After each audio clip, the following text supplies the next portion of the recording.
خاموش کمرے میں ایک دم سے اس کی آواز گونجی تو دوران جو لیپ ٹاپ پر انگلیاں چلاتا مگن تھا چونک کر رکا، سر اٹھا کر اوپر دیکھا۔ کوئی بات نہیں، ان میں ٹریکر نصب ہے، ٹریک کر لیں گے شوز، سنجیدگی سے جواب دیا اور پھر سے لیپ ٹاپ اسکرین پر نگاہ جما دی۔ دوران کی اس لاپرواہی پر سے خود پر ہی غصہ آ گیا۔ آخر کو کیا ضرورت تھی یوں آ کر بات کرنے اور فکر ظاہر کرنے کی؟ سنو، دوران کی آواز پر وہ پلٹتے پلٹتے تھم گئی۔ سوالیہ مگر ہاتھ درجہ بے اتنائی سے دیکھا۔ تم ناراض ہو؟ دوران نے بویں اچکائے فکر مندی سے سوال کیا۔ نہیں، ناراض تو اپنوں سے ہوا جاتا ہے۔ جویریہ کے برجستہ جواب پر اس کے چہرے کا رنگ بدلا ہی تھا کہ وہ اسپاٹ لہجے میں مزید وضاحت کر گئی۔ اور اپنے کبھی آپ کو چارہ نہیں بنایا کرتے ہیں۔ اس کی باتیں ہمیشہ سے ہی دل پر لگتی تھیں۔ دوران گہری سانس خارج کرتا ہوا اپنی جگہ سے اٹھا اور اس کے مقابل آن کھڑا ہوا۔ وہ ناک پھلائے ہوا کھڑی تھی، چہرے کے گرد شال اب بھی نماز صورت لپٹی تھی۔ مانتا ہوں میں نے جو بھی کیا وہ سب کرنے کے بعد تمہیں مجھ سے ایسے ہی بیہیو کرنا چاہیے، لیکن یقین کرو میں مجبور تھا۔ تم سے محبت ہو جانا ایک بے اختیار عمل تھا جس کو میں ایجنسی پر ظاہر نہیں کر سکتا تھا۔ ندامت بڑے لہجے میں صفائی دی۔ کبھی ایک بات کو دوسری دفعہ نہ دہرانے والا آج اس عورت کو بار بار صفائی دے رہا تھا۔ وہ سچ میں دل کے ہاتھوں مجبور تھا۔ آپ مجھے اس بارے میں آگاہ بھی تو کر سکتے تھے، مجھے اعتماد میں لے سکتے تھے، میں کبھی آپ کو انکار نہ کرتی، بتانے کی بھی اجازت نہیں تھی۔ آپ ان سے چھپ کر مجھے بتا دیتے، مطلب تم کہہ رہی ہو میں ان سے جھوٹ بولتا؟ دوران نے بویں اچکائے ہلکی سی مسکراہٹ کے ساتھ سوال کیا۔ وہ ایک دم سے اور غصے میں آئی۔ ایسا کب کہا میں نے؟ ابھی تھوڑی دیر پہلے۔ اچھا، جھوٹ بولنے سے اتنا گھبراتے ہیں، لیکن دھوکہ دینے سے بالکل نہیں گھبراتے۔ چڑھ کر ترکی بہ ترکی جواب دیتی وہ اپنے جملوں کو بنا تولے بولے گی۔ دوران کے لبوں سے مسکراہٹ ایک دم سے غائب ہوئی۔ گھبرایا تھا، بہت گھبرایا تھا، آہستگی سے کہتا وہ بے ساختہ اس کے پرنم چہرے کو اپنے دونوں ہاتھوں میں تھامے قریب ہوا۔ جویریہ اس کی اس وارفتگی پر پھر سے مجسم کی طرح تھم گئی۔ رویا بھی تھا، زندگی میں پہلی بار رویا تھا۔ جویریہ کی آنکھوں میں جھانکتے ہوئے نم لہجے میں کہتا وہ اپنا چہرہ اس کے چہرے کے اور قریب کر چکا تھا، اتنا قریب کہ دونوں کی پیشانی ایک دوسرے سے جا ملی۔ تمہیں کھونے کی سوچ جب بھی ذہن میں آتی تو دل کے بند ہونے جیسا احساس تھا۔ انگوٹھے کی پور سے اس کی دائنی گال کو محبت سے سہلاتا وہ لفظ لفظ اپنے جذبات اسے بتا رہا تھا۔ تم بہت خاص ہو میرے لیے، وہ ہو جس نے میری روح کے زخموں کو بھر دیا، میرے اندر کی تلخی کو موم کر دیا اور میری کرواہٹ کو مٹھاس بنا دیا۔ لہجے میں انتہا کی خماری آ رہی تھی۔ نگاہیں نرماہٹ سے اس کے چہرے کا طواف کر رہی تھیں اور ہاتھوں کی انگلیاں اب اس کے چہرے کے ہر نقش کو چھو رہی تھیں۔ دوران آپ اللہ سے اتنے دور کیوں ہیں؟ خاموشی میں اچانک اس کا سوال گونجا تو دوران کا انگوٹھا اس کی گال پر سے رکھتا وہیں رک گیا۔ چہرے پر چھائی بے خودی اور خماری پل بھر میں ہی غائب ہوئی۔ وہ بڑے حق سے سوال کیے، اب جواب کے لیے منتظر کھڑی تھی۔ گہری خاموشی تھی۔ 1 2 3 سیکنڈ۔ میں اللہ کے قریب جانے کے قابل کہاں ہوں؟ سرد لہجہ فضا میں گونجا۔ جویریہ کے چہرے کو ہاتھوں کی گرفت سے آزاد کرتا وہ پیچھے ہوا اور لب بھینچے تیزی سے پلٹا اور واپس لیپ ٹاپ کے سامنے بیٹھ گیا۔ اللہ نے اپنے قریب آنے کے لیے کوئی اصول نہیں بنائے، وہ تو سب کی سنتا ہے، سب کو معاف کرتا ہے۔ آپ نے ایسا کیا گناہ کر دیا کہ خود کو اس قابل نہیں سمجھتے؟ وہ روب سے اگلا سوال کرتی وہیں جمی کھڑی تھی۔ دوران نے سب سے آنکھیں بند کی اور پھر کھولیں۔ میں نے گناہ نہیں کیا، میں سراپا گناہ ہوں، سنجیدگی سے مگر بے دلی سے جواب دیا۔ وہ نگاہیں اب لیپ ٹاپ پر جمائے ہوئے تھا۔ مطلب؟ وہ جان چھوڑنے والوں میں سے نہیں تھی۔ دوران نے پیشانی پر الجھن کی لکیر رقم کی اور جھٹکے سے چہرہ موڑ کر اس کی طرف دیکھا۔ مطلب جان لوگی تو یہ جو ناراضگی ہے نفرت میں بدل جائے گی اور 1 منٹ سے پہلے مجھے چھوڑ دو گی۔ دوران نے اسپاٹ لہجے میں الجھا سا جواب دیا۔ وہ سرایت سے آگے بڑھی اور اس کے سامنے کھلے لیپ ٹاپ کو بند کر دیا۔ دوران نے ناگواری سے اس کی طرف دیکھا تو وہ آنکھوں میں جھانکتی غصے سے گویا ہوئی۔ آپ بار بار یہ جھوٹ کیوں بولتے ہیں کہ آپ کو مجھ سے محبت ہے؟ اگر محبت ہے تو خود کو 7 پردوں میں کیوں چھپائے رکھتے ہیں؟ دوران نے سب سے لب بھینچ لیے، برداشت جواب دے چکی تھی۔ وہ دانت پیستے ہوئے گویا ہوا۔ میں جھوٹ نہیں بولتا، میں محبت کرتا ہوں تم سے، خود سے بھی زیادہ۔ میں تمہیں کھونے سے ڈرتا ہوں، اس لیے اپنی حقیقت کو چھپاتا ہوں۔ کیا حقیقت ہے؟ مجھے جاننا ہے سب دوران، آج، ابھی اور اسی وقت۔ ٹھیک ہے تو جان لو پھر، میں ایک ایسا وجود ہوں جو ناپاک رشتے سے وجود میں آتا ہے۔ وہ چیخا تھا۔ اس کے یوں چیخنے پر وہ ہلکا سا جھٹکا کھا گئی۔ وہ سرخ چہرے سمیت اسے کھا جانے والی نظروں سے گھور رہا تھا۔ میں ایک ایلیجمنٹ چائلڈ ہوں، دانت پیستے ہوئے ایک ایک لفظ پر زور دیتا وہ اس کی آنکھوں میں جھانک رہا تھا جو اب ہونکوں کی طرح بت بنی بیٹھی تھی۔ میں ایک ایسا بچہ تھا جو گناہ کے عمل سے وجود میں آتا ہے۔ میری ماں نے مجھے اپنے پاس رکھنے سے انکار کیا تو میرے باپ نے مجھے اپنا نام نہیں دیا۔ سرد، بے رحم اور ناگوار لہجہ۔ اس لمحے اسے محسوس ہوا کہ وہ خود سے کتنی نفرت کرتا ہے۔ اس کی گردن تک کی رگیں پھول گئی تھیں، آنکھوں میں وحشت جھلک رہی تھی۔ میں ایسا بچہ تھا جو بچپن سے ہی ہر جگہ سے دھتکارا گیا، جھوٹی شناخت دے کر کسی مرے ہوئے انسان کی دولت کے لیے ایک کٹ پتلی کے طور پر استعمال کیا گیا۔ وہ آج اس کے سامنے پھٹ پڑا تھا اور غصے میں بولتا ہی جا رہا تھا۔ رشتوں کے نام پر دھونس، لالچ، بدنیتی اور نفرت ملی۔ بچپن سے ہی یہ ذہن میں بٹھا دیا گیا کہ میں ایک یہودی عورت کا بیٹا ہوں، میں ناپاک ہوں اور پاک ہونے کے لیے میرے سینے میں قرآن دفن ہونا ضروری ہے۔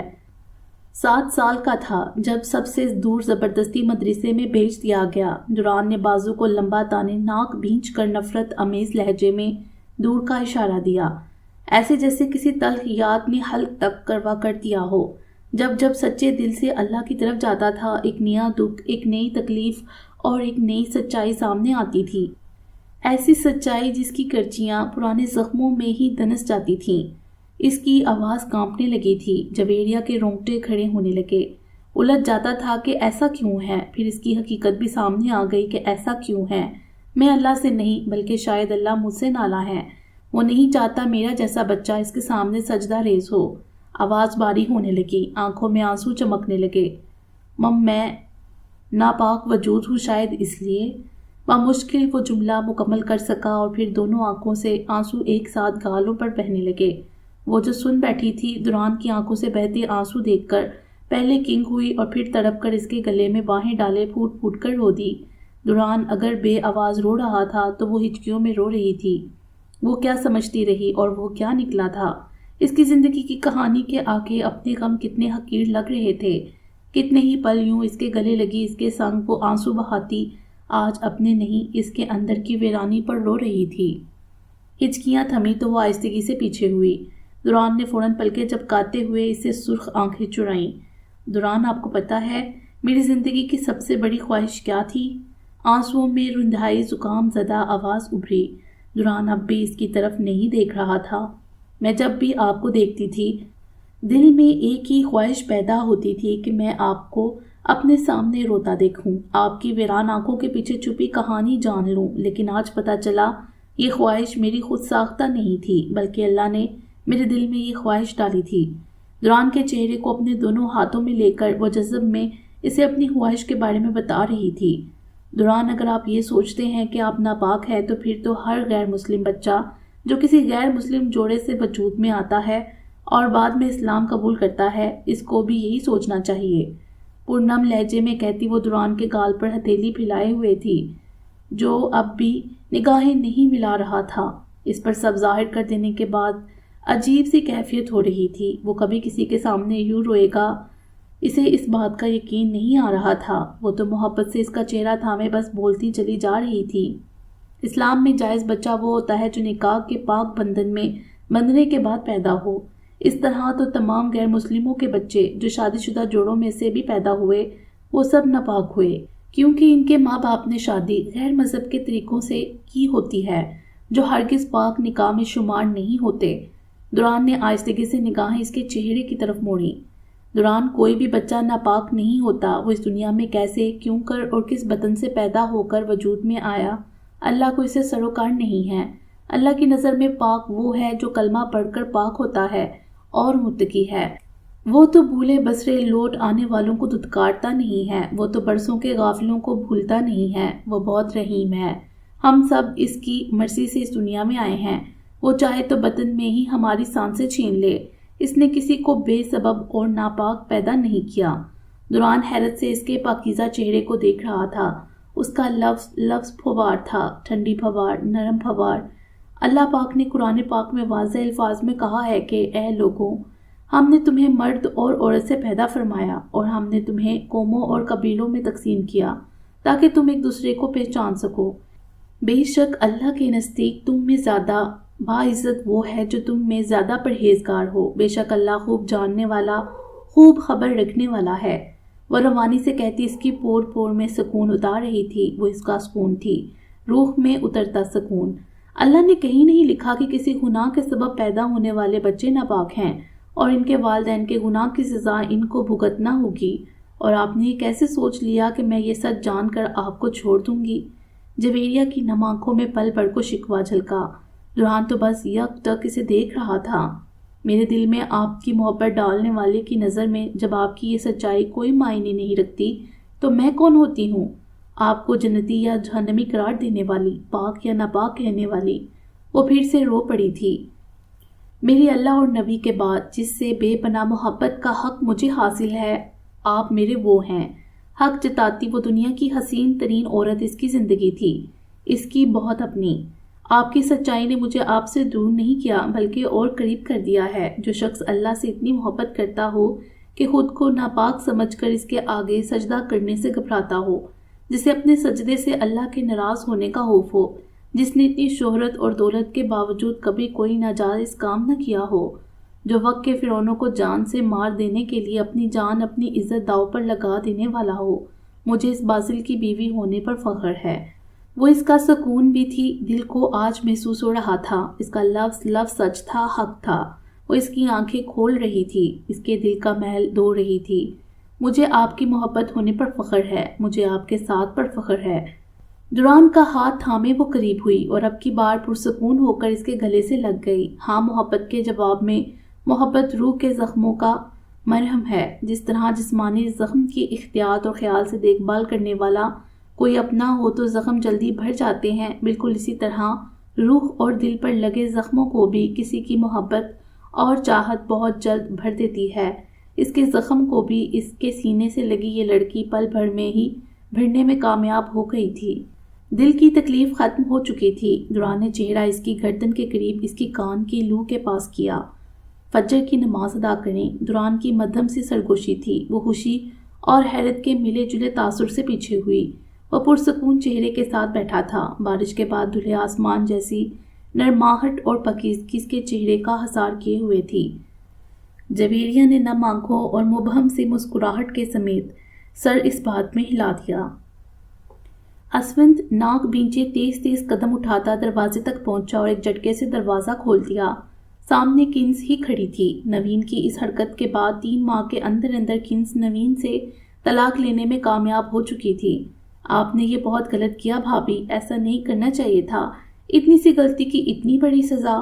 اسفند نے حیرت اور غصے کے ملے جلے تاثرات چہرے پر سجائے کنز سے کہا، جو نوین سے طلاق لینے کے بعد اب اس کے فلیٹ میں واپس آئی تھی۔ وہ تب سے یہی رہائش رکھے ہوئے تھی اور اسفند کی بہت کوششوں کے باوجود وہ نوین سے طلاق لے چکی تھی۔ میں نے جو کیا بالکل ٹھیک کیا، تم کچھ نہیں جانتے اس کے بارے میں۔ کیا نہیں جانتا میں؟ پلیز بتائیں مجھے جاننا ہے۔ ایسا کیا ہے جو آپ ہر بات میں مجھے یہ کہہ کر چپ کروا دیتی ہیں کہ تم کچھ نہیں جانتے؟ اسفند نے جھنجھلا کر اس کے بڑے قدم روکے۔ وہ سٹ پٹا کر رکی اور خاموشی سے اس کی طرف دیکھنے لگی۔ بولیں، اب چپ کیوں ہیں؟ نوین بھائی اتنی محبت کرتے ہیں آپ سے، سب آپ کے لیے کر رہے ہیں، اور کیا ہے جو نہیں جانتا میں؟ وہ منشیات فروش ہے۔ کنز کے اسپاٹ لہجے میں کہے گئے جملے پر اسفند کی زبان کو بریک لگی، آنکھیں پوری کھل گئیں۔ کیا؟ ہاں، درست سنا تم نے، کیفے کی آڑ میں وہ ڈرگ سمگلنگ کرتا ہے۔ کنز نے اسپاٹ لہجے میں اپنی بات کی وضاحت دی۔ اسفند تو منہ کھولے حیران کھڑا تھا۔ کتنے ہی پل خاموشی نگل گئی۔ میں نے اسے بہت سمجھایا، بہت روکا، لیکن وہ اس دلدل میں آگے سے آگے چلتا گیا، اور اب تو وہ مکمل طور پر اس میں دھنس چکا ہے۔ وہ روحان سے لہجے میں مزید وضاحت کر رہی تھی۔ نوین کی واپسی اس کی موت ہے اور اس کے ساتھ رہنا اب میری موت ہے۔ وہ رو دی اور ایک دم بپڑ کر اسفند کا گریبان تھام لیا۔ تمہیں کیا لگتا ہے میں اس سے محبت نہیں کرتی؟ غصے سے سوال کرتی وہ اسفند کی آنکھوں میں جھانک رہی تھی۔ میں اس سے بہت محبت کرتی ہوں۔ پھوٹ پھوٹ کر روتی وہ اسفند کے سینے سے جا لگی۔ وہ جو نوین کے بارے میں اتنے بڑے انکشاف پر دنگ کھڑا تھا، کنز کے یوں اچانک گلے لگ جانے پر سٹپٹا گیا، لیکن اس وقت وہ جس صورتحال سے گزر رہی تھی اسے واقعی سہارے کی ضرورت تھی۔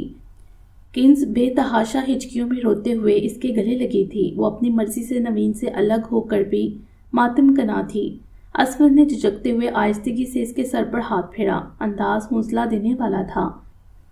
وہ ایک ایسی لڑکی تھی جو اس پوری دنیا میں تنہا رہ گئی تھی۔ ایک نوین تھا جسے کل تک وہ اپنی کل کائنات مانتی تھی، لیکن حالات نے ایسا پلٹا کھایا کہ وہ تنہا رہ گئی۔ چند پل یوں ہی گزرے، اس کا رونا تھما تو اسے احساس ہوا وہ اس وقت کس حالت میں ہے۔ نادم سی عصمت سے الگ ہوئی اور آنسو صاف کرتی کمرے کی طرف بڑھ گئی، جبکہ وہ وہیں افسردہ اور نوین کے انکشاف پر دنگ کھڑا تھا۔ سیاہ کار اپنی رفتار کو سست کرتے ہوئے آہستگی سے مٹی اڑاتی سڑک پر رکی۔ ویران کچی سڑک کے بائیں طرف گیٹ تھا۔ وہ بہت بڑا لوہے کا بوسیدہ زنگ آلودہ اور کہیں کہیں سے جھلکتے سلیٹی رنگ پینٹ والا گیٹ تھا۔ گیٹ کے ارد گرد کھنڈر ہوتی اونچی قلعہ نما دیواریں کسی پرانے جیل کی سی معلوم ہوتی تھیں۔ شیون کے جویریہ کے ساتھ بھیجے ہوئے دونوں آدمیوں کو ختم کرنے کے بعد وہ اور زک شیون کے حکم پر فوراً ہوٹل سے بیس بدل کر اور جویریہ کو ساتھ لے کر روانہ ہوئے تھے۔ وہ اس جگہ کا سارا راستہ پہلے ہی جویریہ کے ذریعے ٹریس کر چکے تھے، اس لیے اب بآسانی اور بنا کسی رکاوٹ کے یہاں موجود تھے۔ یہ بہت دور ویرانے میں وسیع پیمانے پر بنایا گیا ایک خفیہ اڈا تھا۔ گیٹ کے باہر کسی گارڈ یا کسی پہرے دار کا نام و نشان تک نہ تھا۔ کوئی انجان اگر کبھی یہاں پہنچ بھی جائے تو اس عمارت کو باہر سے دیکھ کر یہی سمجھے گا کہ شاید یہ عمارت صدیوں سے بند پڑی ہے۔ یہ کھنڈر جیسی عمارت اور یہ بوسیدہ نظر آنے والا گیٹ، دراصل یہ جدید ٹیکنالوجی پر بنا ہوا تھا۔ اسے صرف شیون کے آدمی ہی کھول سکتے تھے۔ اس نے اپنے ہر آدمی کو ایک کارڈ دے رکھا تھا جس کو سکین کرنے کے بعد ہی وہ گیٹ کے اندر داخل ہو پاتے تھے۔ زک نے گاڑی کو روکا اور گردن گھما کر دوران کی طرف دیکھا۔ دونوں اس وقت شیون کے آدمیوں کے بیس میں تھے۔ زک ڈرائیونگ نشست پر جبکہ دوران پیچھے جویریہ کے ساتھ بیٹھا تھا۔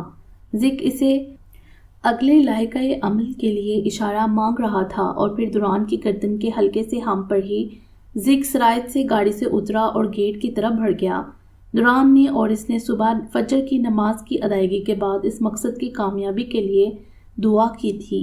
بے شک دوران کا ساتھ اور اللہ پر بھروسہ اس مقصد میں اس کا حوصلہ بڑھانے کے لیے کافی تھا، لیکن اندر سے وہ ایک صنف نازک ہی تھی جس کا دل اب بھی ایک چڑیا کی طرح لڑز رہا تھا، کیونکہ اسے اب خود سے زیادہ دوران کی فکر تھی۔ زک گیٹ کے ایک طرف دیوار پر نصب جھاڑیوں میں چھپے لاک کی پیڈ کو بغور دیکھ کر واپس آیا اور گاڑی کی پچھلی کھڑکی سے سر اندر کیا۔ تم ٹھیک کہہ رہے تھے، گیٹ لاک صرف اینٹری کارڈ کے سواب پر نہیں کھلے گا۔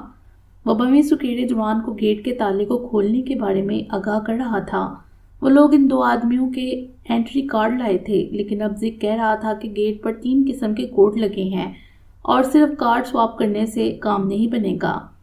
اب کیا کریں گے پھر؟ جویریہ نے پریشان ہوتے ہوئے باری باری دونوں کے چہروں کی طرف دیکھا، لیکن وہاں پر اس کی پریشانی جیسے کوئی اثار نہیں تھے۔ تو نکالو پھر، دوران نے پرسکون لہجے میں زک سے کہا، جس پر وہ فوراً گاڑی کا دروازہ کھول کر اندر داخل ہوا اور اپنے پیروں کے نیچے فٹ پیڈ کو ہٹایا، چھوٹا سا سیاہ بریف کیس نکالا اور گود میں رکھ کر کھولا۔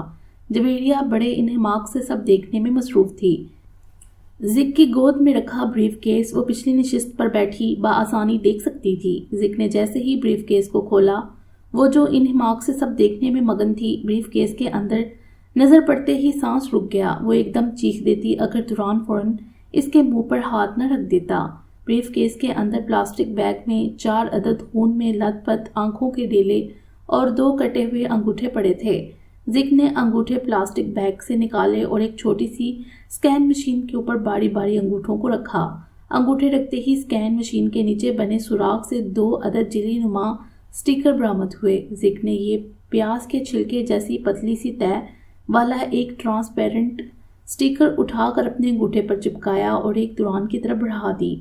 دوران اب تک جو جویریہ کے منہ پر ہاتھ رکھے ہوئے تھا، جو پھٹی آنکھوں سمیت اب دوران کی طرف دیکھ رہی تھی، دوران نے اس کے منہ پر سے ہاتھ اٹھایا اور اس چپکنے والی جھلی کو اپنے انگوٹھے کی پور پر چپکانے لگا۔ جویریہ اب گہری گہری سانسیں لیتے ہوئے دونوں کی طرف دیکھ رہی تھی۔ زک نے بریف کیس بند کیا اور گاڑی سے اتر گیا۔ زک کے جانے کے بعد دوران نے اپنے برابر ہونک بنی بیٹھی جویریہ کی طرف دیکھا، وہ لٹھے کی مانند سفید تھی۔ اس کی حالت پر دوران بے ساختہ مسکرا دیا۔ ایجنسی کی اجازت پر وہ جویریہ کو اپنے خفیہ نام سے لے کر مقصد کی تمام معلومات دے چکا تھا۔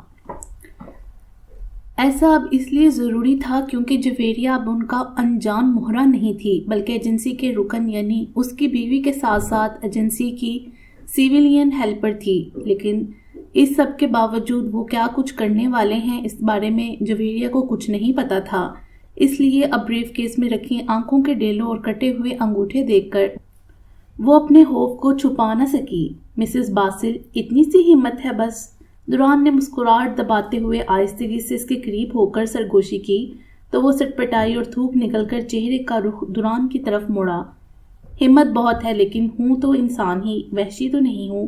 مطلب تم یہ کیا کہنا چاہ رہی ہو کہ میں وحشی ہوں؟ دوران نے اس کی بات پر خفیف سا کہکا لگایا۔ کچھ کم بھی نہیں ہے۔ یہ سب کرنے کی کیا ضرورت تھی؟ ان دونوں آدمیوں کی آنکھیں اور اف، وہ زور سے آنکھیں میچ گئی۔ اچھا تو کیا ان دونوں کی آنکھوں اور انگوٹھوں کو لانے کی بجائے ان کی پوری لاشیں اٹھا لاتے؟ دوران اب بھی مسکرا رہا تھا۔ اب کی بار وہ کچھ نہیں کہہ سکی۔ گیٹ لاک سے لے کر اندر موجود تمام کوڈ ڈبل سے ٹرپل لاک پر مشتمل تھے۔ تھمب سکین، رینٹینا سکین اور کارڈ سواپ۔ کارڈ تو وہ ساتھ لے آئے تھے، لیکن ان کے رینٹینا اور تھمب سکین کے لیے جلدی میں یہی کرنا پڑا۔ وہ اپنی دائنی آنکھ کی پتلی پر ان دونوں آدمیوں کا نقلی رینٹینا لینس بھی لگا چکے تھے۔ وہ اب بھی سر کو بریف کیس کے منظر سے جھٹک رہی تھی جب زک نے واپس آ کر ڈرائیونگ نشست سنبھالی۔ گاڑی سلائیڈ کی طرح کھلتے گیٹ کے اندر داخل ہو رہی تھی۔ گیٹ کے اندر کی دنیا باہر کی ویرانی سے یکسر مختلف تھی، جہاں ان گنت اسلحے سے لیس آدمی گھوم رہے تھے۔ قطار در قطار ہزاروں کی تعداد میں لگی گاڑیوں میں ان کی اندر داخل ہوتی گاڑی کی طرف کوئی متوجہ نہیں تھا۔ پریشان مت ہونا، ابھی ہم تم سے الگ ہو جائیں گے، لیکن ہم یہیں پر ہیں۔ ہمارے سارے کام پورے ہونے تک تمہیں شیون کو الجھائے رکھنا ہے۔ دوران اس کی طرف بنا دیکھے سمجھا رہا تھا۔ وہ کنکھیوں سے گاڑی کے شیشوں کے پار جائزہ لینے میں مصروف تھا۔ مم، میں کیسے الجھائے رکھوں گی اسے؟ دوران، آپ نے مجھے کہا تھا آپ یہاں میرے ساتھ ہوں گے۔ دوران کی بات پر وہ گھبرا گئی۔ یہاں داخل ہونے سے پہلے تک کی ہمت اور اب کی ہمت میں زمین آسمان کا فرق آ چکا تھا۔ گھبراؤ مت، میں ساتھ ہی ہوں گا، تمہیں کچھ نہیں ہوگا، چلو اترو اب۔ جویریہ کو اترنے کا حکم دیتا وہ خود بھی گاڑی سے نیچے اترا۔ زک نے پیسوں سے بڑا بریف کیس دوران کو تھمایا۔ دوران نے جویریہ کے بازو کو پکڑا اور آگے بڑھنے لگا۔ وہ لوگ ابھی چند قدم ہی آگے بڑھے تھے جب دو سیاہ فام تیز قدم اٹھاتے ہوئے ان کی طرف بڑھے۔ ان کو ایسے بڑھتا دیکھ کر دوران نے اس کے بازو پر دباؤ ڈالے رکنے کو کہا۔ وہ اندر تک لڑس گئی۔ ایک پل کو ایسا لگا جیسے وہ دوران کو پہچان گئے ہوں۔ دونوں آدمی پاس آئے۔ ایک نے دوران کے ہاتھ سے بریف کیس پکڑا جبکہ دوسرے نے اس کا بازو کھینچا۔ وہ جھٹکا کھا کر آگے بڑھتی بھی بار بار پیچھے مڑ کر دیکھ رہی تھی۔ وہ لوگ اسے دوران سے الگ کر کے لے جا رہے تھے۔ دوران نے آہستگی سے آنکھوں کو بند کر کے کھولا۔ اشارہ تسلی دینے والا تھا۔ وہ نم ہوتی آنکھوں سے اس کی طرف دیکھ رہی تھی، مگر لڑزتے دل کی ہر دھڑکن اس کے لیے دعا گو تھی۔ بیولی ہلز کی اس اونچی این لا سینیگا بلو وارڈ عمارت کے پیچھے سورج آہستگی سے ڈوب رہا تھا۔ شام کے پھیلتے سائے مضافات میں ایک بوجھل پن پیدا کر رہے تھے۔ عمارتوں کی جلتی بتیاں اس شربتی سے منظر کو فسوں خیز بنا رہی تھیں۔ اس عمارت کے ایک فلیٹ میں دو نفوس اس فسوں خیز منظر کا حصہ لگ رہے تھے۔ انل کے فلیٹ کے لاؤنج میں لگے صوفوں پر انل اور جیسیکا آمنے سامنے بیٹھے تھے۔ ہلکے انگوری رنگ کی میکسی میں ملبوس وہ حسین چہرے والی دوشیزہ اس وقت متورم آنکھوں اور سرخ ہوتی ناک سمیت انل کے سامنے بیٹھی تھی۔ انل پریشانی سے اس کی طرف دیکھ رہا تھا جو بار بار اپنی گال پر بہتے آنسو صاف کر رہی تھی۔ وہ آج پھر صبح ہوتے ہی انل کے فلیٹ پہنچ گئی تھی۔ سارا دن انل کی دیکھ بھال میں لگایا اور سرے شام وہ اسے اپنی زندگی کی تلخیوں کے بارے میں بتاتے ہوئے بری طرح رو دی۔ بظاہر ہنستی کھیلتی جیسیکا اندر سے دکھوں اور اکیلے پن کا شکار لڑکی تھی۔ وہ جو دوران کی اجازت کے بنا اسے کچھ بھی نہ بتانے کا تہیہ کر چکا تھا، اب اسے سب سچ بتا دینا چاہتا تھا۔ وہ اسے ہرگز اتنا بڑا دھوکہ نہیں دینا چاہتا تھا۔ وہ نہیں جانتا تھا کہ دوران کس صحیح وقت کے انتظار میں اس سے سب حقیقت چھپائے ہوئے تھا، لیکن آج اس سے یہ سب برداشت نہیں ہو رہا تھا۔ جیسیکا، مجھے تمہیں کچھ سچ بتانا ہے۔ انل کی آواز نے اچانک ماحول کی خاموشی میں خلل پیدا کیا۔ جیسیکا نے نم آنکھوں اور مترنم چہرے سمیت سوالیہ اس کی طرف دیکھا۔ وہ ہلکی گرے ٹی شرٹ اور نیلی جینس میں ملبوس بے چین سا لگ رہا تھا، ایسے جیسے کچھ کہنا چاہتا بھی ہے اور نہیں بھی۔ خاموشی کا دورانیہ طویل ہو رہا تھا اور انل اب چپ تھا، لیکن جیسے ہی اس نے لب کھولے وہ سرایت سے اسے کچھ کہنے سے پہلے ہی گویا ہوا۔ دیکھو جیسیکا، تم جو سب کچھ سمجھ رہی ہو ویسا کچھ بھی نہیں ہے۔ رک رک کر الفاظ ادا کرتا وہ الجھا ہوا تھا اور سامنے بیٹھی جیسیکا سے نظریں چرا رہا تھا، کیونکہ اس کی آنکھوں میں اپنے لیے جلتے دیے وہ دیکھ چکا تھا۔ وہ اس مختصر عرصے میں اس کے لیے بے پناہ جذبات پنپ چکی تھی۔ ایک تنہا اور ٹوٹا ہوا شخص ایسا ہی ہوتا ہے، وہ تنہائی کے اندھیروں میں نہ چاہتے ہوئے بھی کسی روشنی کے انتظار میں ہوتا ہے۔ انل وہی روشنی بن کر آیا تھا۔ وہ بہت خوش اور پرسکون تھی، لیکن انل کا یہ الجھا انداز اسے الجھا گیا تھا۔ مطلب کچھ دیر خاموش رہنے کے بعد وہ بویں سکیڑ کر گویا ہوئی۔ انل نے اپنے دونوں ہاتھوں کو آپس میں ملایا اور لبوں پر رکھتے ہوئے سر کو نیچے جھکایا۔ مطلب یہ کہ وہ رکا، چہرہ اوپر اٹھایا اور ایک گہری نگاہ سامنے بیٹھی حیران سی جیسیکا پر ڈالی۔ نہیں، میں مزید اسے دھوکے میں نہیں رکھ سکتا ہوں جیسیکا، میں نہ تو تمہیں وہ پیسے بھیجتا تھا اور نہ ہی میں تمہارا کوئی خفیہ چاہنے والا ہوں۔ ایک ہی سانس میں وہ ٹھا ٹھا اس پر بم پھوڑ چکا تھا۔ وہ دنگ ہوئی، چھوٹی آنکھوں کے اندر کی پتلیاں پھیل گئیں۔ دیکھو، تمہیں پیسے میں نہیں، میرا باس بھیجتا ہے، فلم سٹار دورانگ۔ وہی وہ اصل شخص ہے جو تمہیں پیسے بھیجتا ہے۔ کیا؟ اب کی بار وہ پھیکی سی آواز میں کہتی ہوئی اور زیادہ پریشان لگ رہی تھی، چہرے پر بے یقینی تھی۔ دورانگ کو کون نہیں جانتا تھا؟ اسے تو اس بات پر بے انتہا خوشی تھی کہ اس سے محبت کرنے والا لڑکا کوئی معمولی انسان نہیں ہے، بلکہ ایک بہت بڑے فلم سٹار کا پی اے ہے۔ لیکن یہ انکشاف تو اس کے ہوش اڑا گیا تھا کہ اسے پیسے بھیجنے والا انل نہیں بلکہ وہ خود ہے۔ ہاں، یہ سچ ہے اور حقیقت تمہاری سمجھی جانے والی حقیقت سے بالکل مختلف ہے۔ وہ کوئی تمہارا خفیہ جانے والا نہیں ہے۔ وہ اب بھی ساکن بیٹھی تھی، ہمتن گوش، حیرت سے انل کی طرف دیکھتی ہوئی۔ انل نے ایک سیکنڈ کے توقف کے بعد پھر سے بات شروع کی۔ بلکہ وہ یہ پیسے تمہیں تمہاری ماں کی وجہ سے بھیجتا ہے۔ ماں کی وجہ سے؟ اب وہ چپ نہیں رہ سکی تھی۔ متغیر لہجہ اور پھٹی آنکھیں، اس کی حیرت اب انتہا کو چھونے لگی تھی۔ ہاں، تمہاری ماں کی وجہ سے۔ دراصل کنس پارکر یعنی کہ تمہاری ماں اس کی بھی ماں ہے۔ دورانگ تمہارا سوتیلا بھائی ہے۔ سامنے بیٹھی جیسیکا کے چہرے پر موجود تاثرات بالکل ایسے تھے جیسے اس خبر کے ملنے پر کسی کے بھی ہو سکتے تھے۔ رات کا اندھیرا پھیلتے ہی اس بھیانک کھنڈر میں جیسے دن چڑھ آیا تھا۔ عمارت باہر سے جتنی بھیانک اور ویران لگ رہی تھی، اندر ایک روشن، چمکتی دھمکتی، اڑیانی شباب، شراب اور منشیات کے نشے میں بے ہنگم ہوئے لوگوں سے آباد تھی۔ رات ہوتے ہی یہاں سے سیکس ورکر کی روانگی کی تیاری اور شراب کا دور دورہ چل نکلا تھا۔ تقریباً گاڑیاں اور سیکس ورکر وہاں موجود شیون کے آدمیوں کے ہمراہ شہر کے لیے روانہ ہو چکی تھیں۔ باقی بچے کچھ لوگوں کو بے آواز انجیکشن مشین گن سے آہستہ آہستہ ختم کرتے ہوئے وہ دونوں اب مین ہال تک پہنچ چکے تھے۔ وہ دونوں انہی کے آدمیوں کے بیس میں تھے، اس لیے کسی کو ان پر شک نہیں گزرا تھا۔ وہ جیسے جیسے آگے بڑھ رہے تھے، وہاں کے آدمیوں کے کارڈز اور کوٹ لے کر آگے جا رہے تھے۔ اب جس جگہ پہنچے تھے، یہاں شیون کے بہت خاص آدمی اس کی سیکس ورکرز کی جا سکتی تھیں۔ توران اور زک نے اندر داخل ہوتے ہی مین ہال کے کوڈ کو بدل دیا تھا تاکہ باہر کے لوگ اب اندر نہ آ سکیں۔ دوران کا اشارہ ملتے ہی زک نے پام ٹاپ کو ہتھیلی پر کھولا اور اس پر انگلیاں چلائیں۔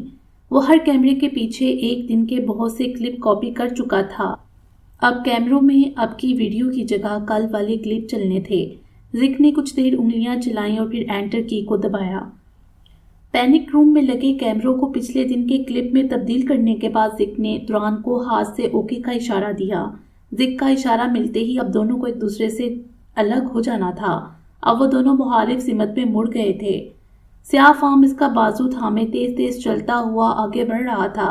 صبح سے ایک کمرے میں بند رکھنے کے بعد اب اسے نکالا گیا تھا اور شیون کے پاس لے جایا جا رہا تھا۔ وہ آنکھیں پھاڑ پھاڑ کر ارد گرد دیکھ رہی تھی کہ شاید اسے کہیں دوران نظر آ جائے، لیکن وہ کہیں نہیں تھا۔